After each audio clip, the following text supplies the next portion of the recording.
What's going on, baseball fans? How you doing? So, we had a blockbuster trade last night. Nolan Arenado heading to the St. Louis Cardinals. Big win for the Cardinals here, getting one of the premier players in the game. Nolan Arenado, perfect fit for the Cardinals, in my opinion. Huge win for the Cardinals. That's going to beef up that offense immensely.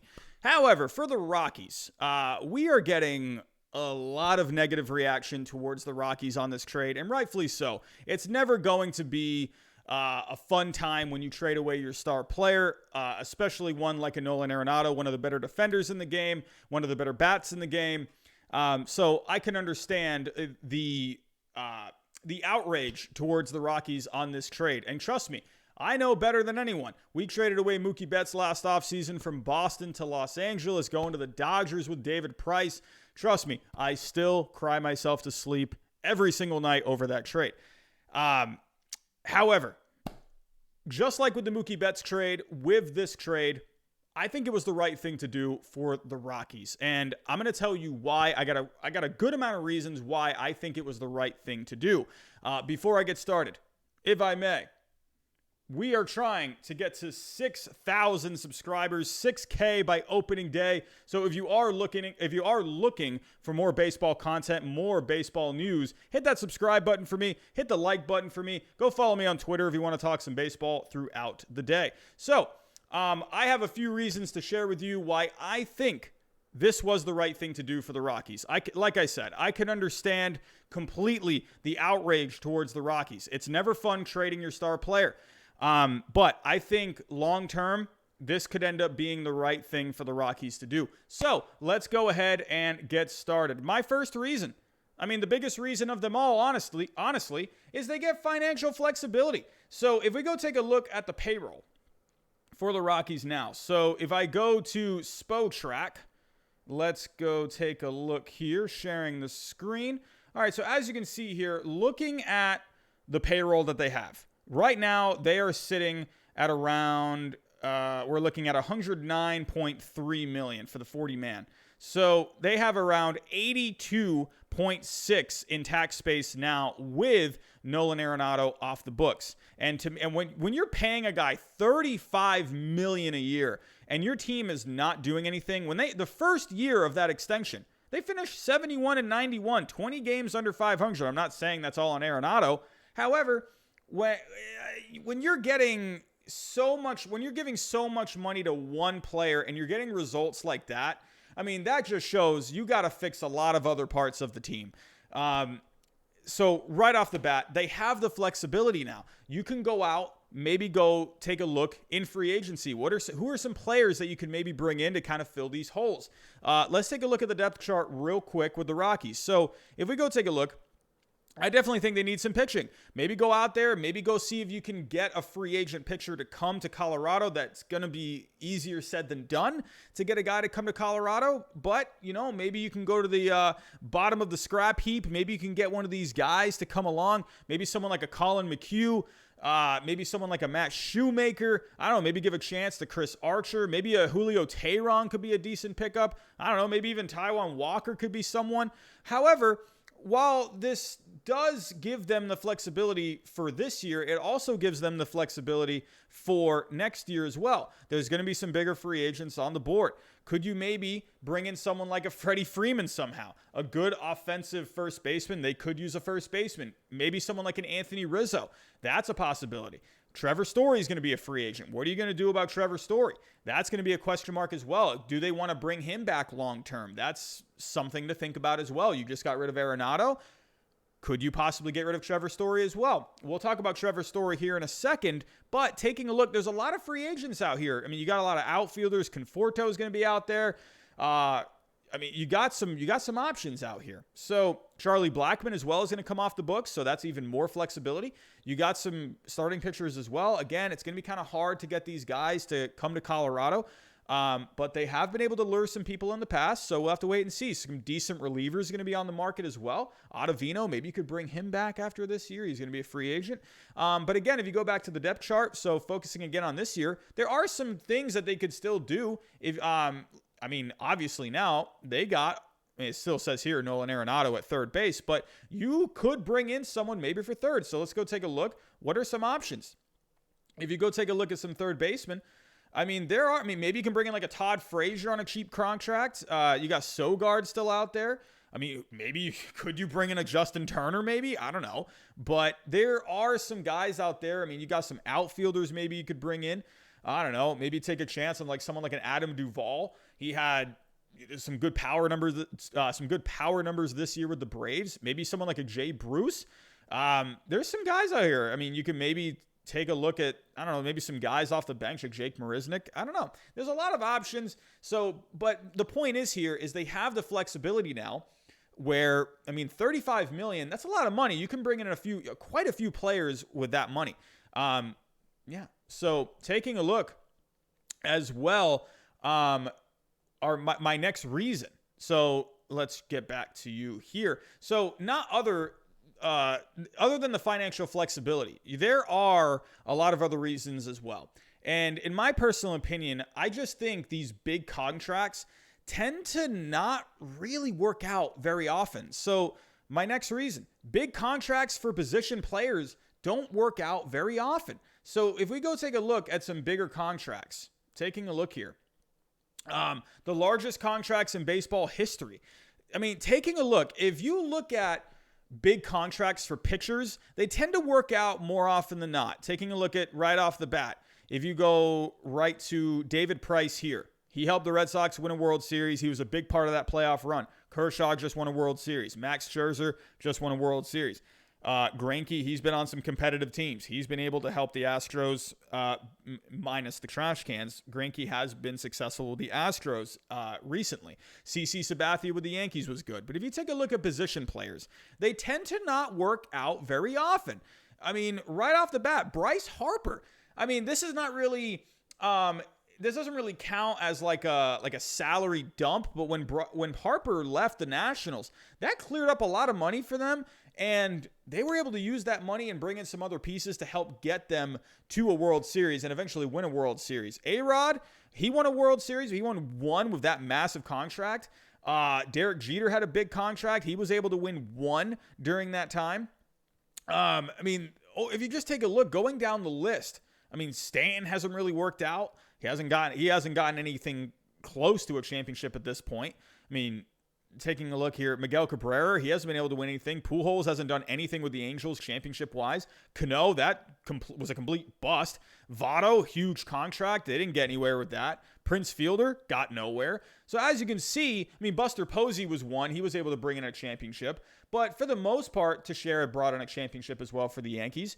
However, these big contracts tend to not work out. And one guy that really sticks out is Troy Tulowitzki. This was a guy that the Rockies signed long-term.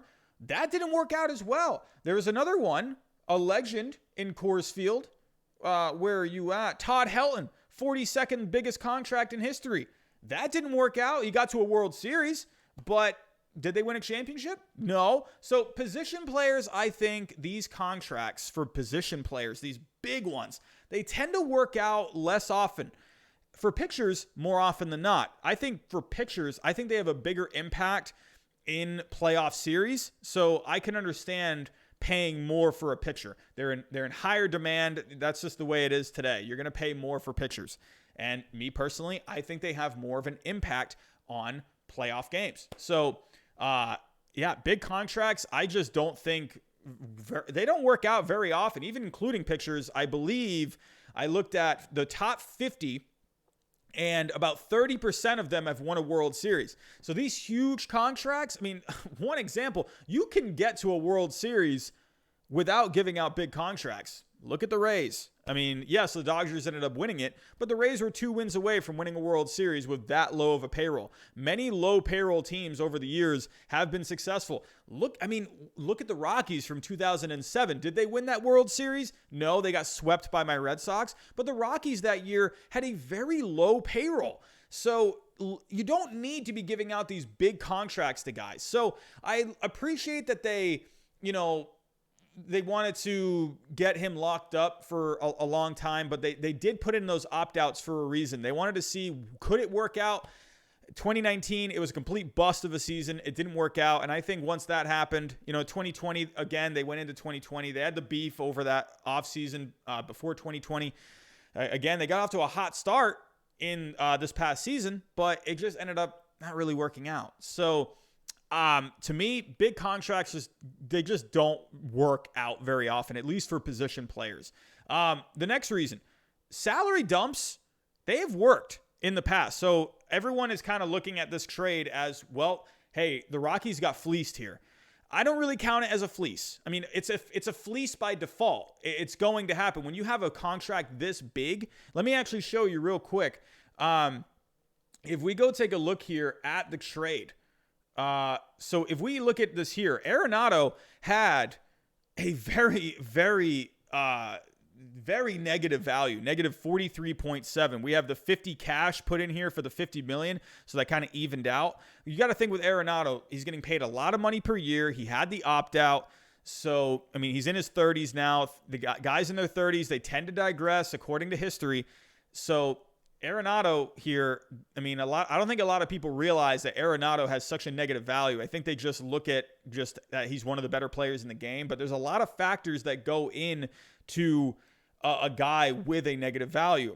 And if you take a look here, according to Baseball Trade Values, a very reliable website when it comes to evaluating trades, the Rockies are actually, if this ends up being the trade, they get Baker, Gomber, and Torres back, the Rockies actually end up getting more value in this trade. I know that sounds ridiculous. And yes, it is a bit ridiculous. But, I think for the Rockies here, the big thing is that they're able to get out of that contract. Getting back to the flexibility, that's the biggest win here.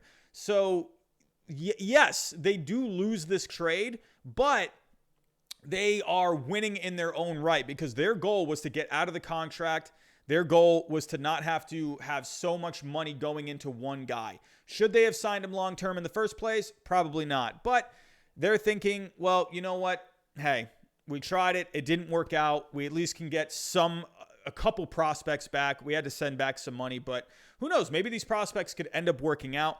But this is the trade, as you can see. So if I go back here to my next reason, salary dumps.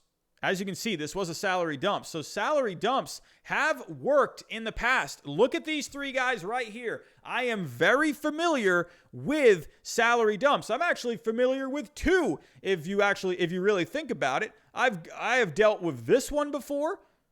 But then taking a look here, Mookie Betts, David Price, that was a salary dump. Carl Crawford, Josh Beckett, Adrian Gonzalez, that was probably the biggest salary dump of them all. So, if you go take a look here, Giancarlo Stanton, huge salary dump. Look at the Marlins now. The Marlins, they have one of the best farm systems in the game now. They got out of that contract with Giancarlo Stanton. Remember when Giancarlo Stanton first got traded and how much hate Derek Jeter was getting? Everyone was hating on Derek Jeter during that time. But now look at the Marlins. They were able to get into the playoffs this year. Granted, it was the shortened COVID season, but whatever. They still got in. They got past the Cubs. They got to the division round. And you know what? The Marlins, I think, are better off now without Stanton. And that's actually worked out. Go all the way back to 2004. Alex Rodriguez, probably one of the... Giancarlo Stanton would be the biggest salary dump of all time. A-Rod would be the next biggest. At the time, that was a huge salary dump for the Rangers. What did the Rangers end up doing that next season? They won 89 games and they almost made the playoffs. The Rangers ended up turning out just fine when they traded away A-Rod. A lot of negativity towards the Rangers at that time. Rangers, 6 years later, they made it to the World Series. So the Rangers really benefited from that salary dump. So as you can see here, salary dumps have worked out. Getting back to the big one in 2012 with Beckett, Crawford, and Gonzalez. The Red Sox got rid of those three. They shed a ton of salary with those three. And then they won the World Series the next year. And then they won the World Series 5 years later. So salary dumps have worked. So don't discount the power of a salary dump. It gives you flexibility. They have tended to work out more often than not. So next reason, here we go. Now, so we've gotten the trade itself out of the way. We've looked in the past at other examples. Let's look towards the future now. I mean, there are some younger players on the horizon to be excited about with the Rockies. So They got a couple of prospects to be excited about. They don't have one of the better farm systems right now, but they have a couple of players that you can look at and be like, oh, you know what? This guy's pretty exciting. He can maybe be something down the road. And they got some younger players already on the roster that could be a key figure in the future for the Rockies. So let's go take a look at the top prospects in the Rockies system. So sharing the screen again with you. Here we go. So as you can see here, they just drafted Zach Veen. Zach Veen, one of the best high school hitter in this year's draft. So that's someone to look forward to. Granted, he's very far away, but he's got a ton of power in that bat. That power could really translate to Coors Field down the road. They got another guy, Ryan Rollison. This is a guy that's had success in the minor leagues. So if we go take a look here, 55 fastball, got a great curveball. It's a bit of a slurve as well. He has a pretty solid slider. Changeup 55, control at 55. I mean, this is a solid pitching prospect. He's put up some good numbers in the minor leagues for the Rockies. 2019, he kind of had some adjustments to make. Single A, he did really well over 3 starts. Then he went to high A ball, had his struggles, working on some things. But overall, he is looking pretty good. So this is a guy to pay attention to as well. You got Michael Toglia, Ryan Velotti. You got Drew Romo that they just drafted. Chris McMahon that they just drafted recently. Colton Welker. This is a guy to get to look forward to a bit. He has had some success in the minor leagues. 2019 kind of fell off a little bit. The 313 on base wasn't very good, 252 average, but he's still showing power. In 2019, he had the 10 home runs, 53 RBIs over the 98 games, so he still shows power, so he can end up being the next third baseman for the Rockies. We'll have to wait and see. So there are some guys to get excited about. If you go take a look at the roster right now, Brendan Rodgers is the big one. This is one of the better prospects in the game. I still consider him a prospect because he still hasn't really fully emerged yet. But Brendan Rodgers, this is a guy to get excited about. This is a guy where he could be your future shortstop, could be your future second baseman. So he's exciting. He's a very toolsy guy, hits well, has a little power, fields well. So Brendan Rodgers, that's someone to be excited about. They got some young pitching. German Marquez is the one that sticks right off the bat. They got Antonio's Senzatella. Did I say that right? Yeah, I said that right. So there are some guys. You got some decent arms in the bullpen. I think the Rockies, you still have some pieces on this team where, Raimel Tapia, this is another one. He had a pretty good year this past year. If you go take a look at the stats with him, good on base, 369 on base, good bat for the top of the lineup, 321 average this past year. The Rockies, you have some guys to look forward to. However, I think with the Rockies, the one thing that, let me come back to you here. So with the Rockies, overall though, the farm system is not very strong. So what I think the Rockies really need to do is they really, really need to focus on drafting and developing pitching. So let's go take a look at this. If we go take a look, developing pitching is what they need to focus on. This is a biggie. I honestly think you've gotten rid of Arenado's contract now. I think this needs to be your main focus. Go after some good draft prospects, good pitching prospects. So if we go take a look here, one thing I want you all to consider about the Rockies. So let's pull this up right here. Let me actually go back to the top prospects. So sharing the screen. Here we go. Alrighty, so as you can see here, there's not much pitching in this top 30. Like I said, you got Rollison, but other than that, you got to go down to number 8 at Chris McMahon. You got Bowden there, Kaufman. Olivares is there. You got some pitchers here, but they don't really have many top guys that are pitchers besides Rollison. So one thing I really want to focus on with the Rockies is Coors Field. Pitchers, like I said, it's going to be hard to get free agent pitchers to come to Coors Field. But I think if you can develop some pitchers, if you can get these guys to be able to pitch in that environment, Coors Field is a different ball game. Pitchers, again, they don't want to pitch in Coors Field because more often than not, pitchers tend to fail in Coors Field. And there's a lot of reasons why. So there's actually a few articles that I read today. Baseball Prospectus had something on which pitch types work best at Coors Field. Again, going to another article here, Fangraphs. They talked about pitch movement at Coors Field. There's another one here on Baseball Cloud blog. Cracking the code, pitching at Coors Field. I'll put these links in the description if you want to go take a read on these. But these all talk about where there are certain pitches that work better than other pitches. So first off, with the fastball. Let me come back to you here. Fastballs, spin rates tend not to do very well at Coors Field. So the reason is because of the air. It's the air is thicker air. I mean, normal, when you're going all over the country and different other parts of the country where the air is not as thin, spin rates tend to work better in those environments. Coors Field, though, spin rate tends not to work very well. So pitchers with low spin rates actually tend to do better at Coors Field. If you can get a pitcher with a lot of velocity but not a lot of spin, that actually tends to be a good recipe for Coors Field. I have one example who right now is the ace for the Colorado Rockies, and that's German Marquez. Take a look at him on Baseball Savant. He's got the 23, or he's in the bottom 25% of spin rate, but he's got good velocity, 96 miles an hour, averaging on his fastball. So German Marquez, he's had success at Coors Field. So look out for him in the next coming years. He's only 25. So I could see him still growing as a pitcher.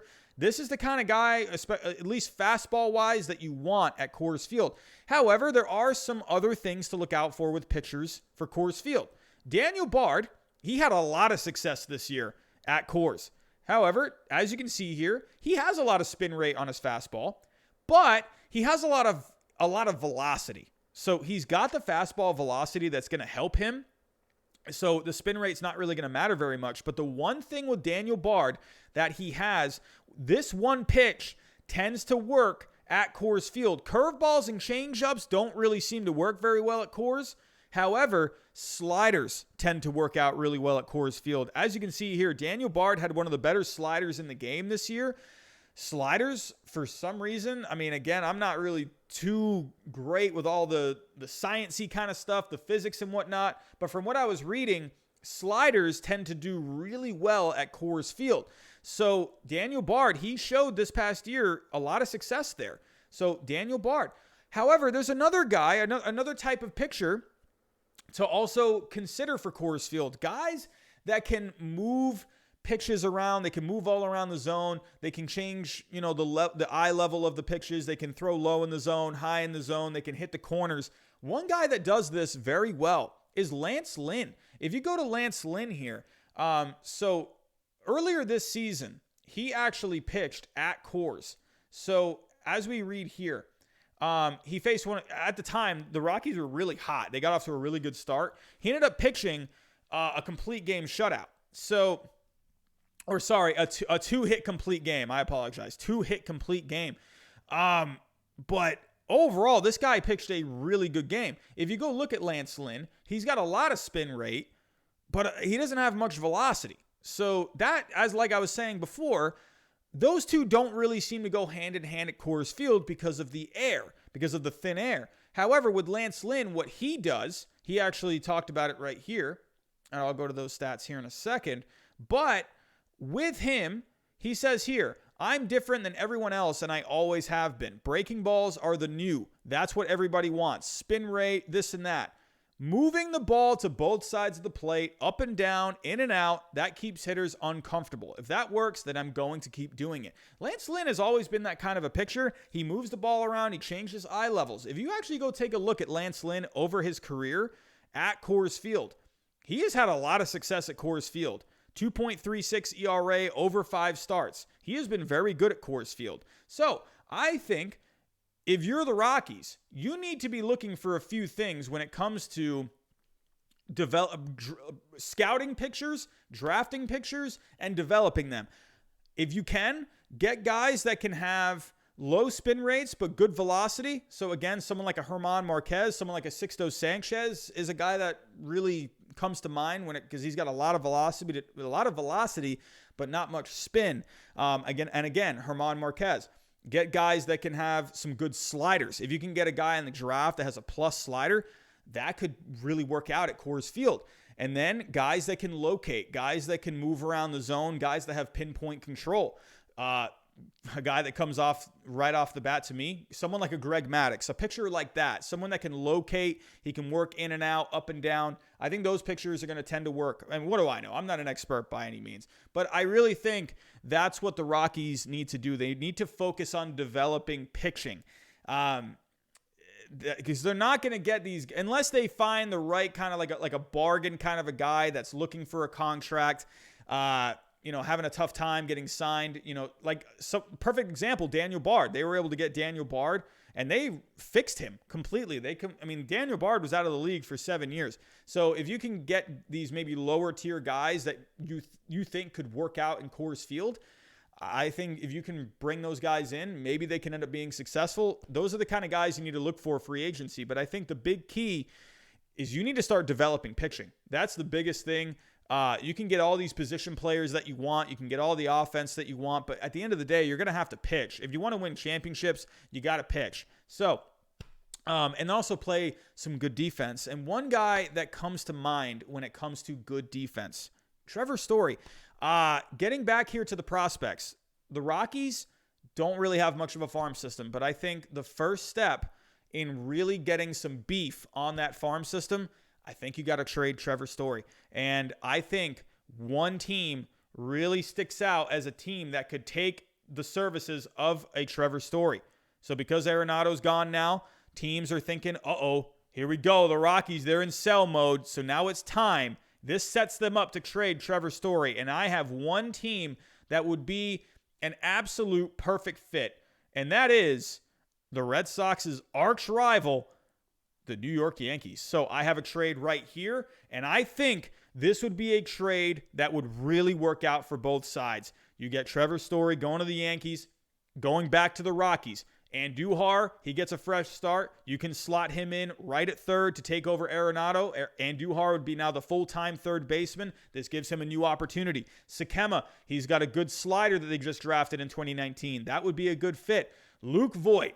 Now, that might be tough to swallow for Yankee fans, but that's a power-hitting first baseman. The Rockies need a first baseman. He would fit really well at Coors Field. So, and you're probably wondering, well, who's going to play first for the Yankees? Here you go. Here's the solution. Story plays short. You slide Torres over to second. DJ LeMahieu, he can play first. So, and you can still have LeMahieu move around and whatnot, depending on who needs off days and whatnot too. And then in return for Story, you could also get a shortstop prospect. A lot of people would probably want Oswald Peraza, but the next best guy is Volpe. So in their system, I believe he is let me actually take a look. Where does he rank? Yankees. Volpe is the number 10 prospect, shortstop prospect. Very good upside. Far away as of right now, only 19 years old. I think this could be a really good trade for both sides. The Yankees, they need to improve their defense at short. Torres has not been a good defensive shortstop. He would be perfect. The Rockies, they get a third baseman to take over Arenado. Andujar finished second in Rookie of the Year voting. He needs a fresh start. He needs a clean slate. Send Andujar over there. He's not going to get any playing time anyway with the Yankees unless someone goes down. Sakema, good pitching prospect from the left side. Voit, first baseman, hits for power. Perfect at Coors Field. Volpe, shortstop, maybe could be a shortstop of the future. We never know. But I like this trade for both sides. But overall, this is going to give the Rockies a couple of prospects, better up their farm system a little bit. So, again, getting back to the main thing here. I think the Rockies, I think they did the right thing here. I think they needed to trade him. You weren't going to win with a Nolan Arenado. You weren't going to win. You got this guy that's getting paid $35 million, and you're not winning championships. I mean, you might as well cut your losses. Yes, it was a mistake from the get-go to sign him long-term.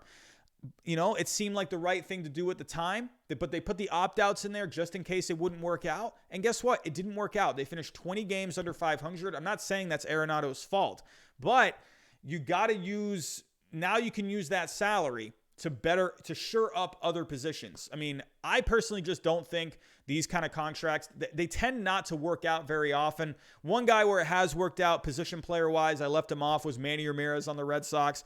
That worked out. He won a couple of World Series, but more often than not, these big contracts for position players, they tend not to work out very often. More for pitchers. If you can get a pitcher on a long-term contract, one recently, Garrett Cole, the Yankees have a good shot at winning a World Series this year. So, yes, I would give money to like a Garrett Cole or a Max Scherzer. And then Trevor Bauer, obviously, he could end up really becoming one of the top pitchers in the game if he can keep up for what he did this past season. So, overall, going over my reasons, just going over it here, as you can see, it gives them financial flexibility. Big contracts for position players don't work out very often. Salary dumps have worked. Again, looking at the examples, you had Mookie Betts, David Price, Giancarlo Stanton. You had the big one with the Red Sox and Dodgers back in 2012, Beckett, Crawford, Gonzalez. And the thing with Crawford and Gonzalez, they had just brought those guys in too. And if you really think about it, going back to that time, people loved that they got rid of these guys. I mean, again, they weren't the caliber of like a Nolan Arenado, I agree.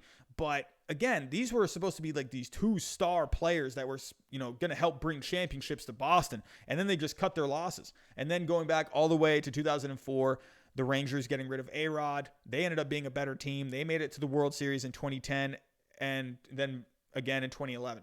So, and also, but now it gives them a chance to look towards the future, look at some younger players, try and start beefing up that farm system. And one way to start beefing up that farm system, trade Trevor Story. He's going to be a free agent soon. I just think, if you really want to get some prospects, now is the time to trade Trevor Story. I think the Yankees are a perfect fit for him. But that's what I'm thinking right now. And Nolan Arenado, I love Nolan Arenado. He's one of my favorite players in the game. But I think the Rockies did the right thing. So let me know what you think in the comments. You are more than welcome to disagree with me. I know this might be a bit of a hot take. But personally, I think in the long run, this is going to be good for the Rockies. Whether or not they have the same ownership, who knows what's going to happen with this ownership group? Are they going to end up selling the team? But I think it puts them in a better position. They need to they need to change up their philosophy a little bit. I think they really need to start focusing more on drafting and developing pitching. I think that's going to be the key for their future. But again, let me know what you think in the comments. Before you get out of here, if you can, hit that subscribe button. We're trying to get to 6K by opening day. Hit that like button for me. That's going to get this video out to more people. Go follow me on Twitter if you want to talk baseball throughout the day. Everyone, thank you for joining me today. Again, I know this might be a bit of a hot take, so you are more than welcome to disagree with me if you want. I just personally think this was a good move for the Rockies. I think it was the right thing to do. Yeah, they have to take a step back here. They got to, they got to eat $50 million to just get rid of their best player. But I think for the Rockies, you're taking one step back, and then you have the potential to take 3 steps forward. We'll have to wait and see. Only time will tell if this works out for the Rockies. So, again, thank you for joining me today, and I'll talk to you next time.